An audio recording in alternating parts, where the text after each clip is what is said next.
How to hide taskbar on Windows 11. Hi everyone, I'm here to assist you today. Without any delay, let's jump right in. First, click on the taskbar where there's space. Right click on it and you'll find these options. Click on taskbar settings, which will open taskbar settings in this way. In here, search for taskbar, or you will find automatically hide the taskbar in desktop mode.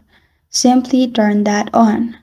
After you turn that on, it will hide taskbar. As you can see, my taskbar has been hidden. Now, when you take your mouse and move it at the bottom, you will find your taskbar pop up again. And this is how to hide taskbar on Windows 11.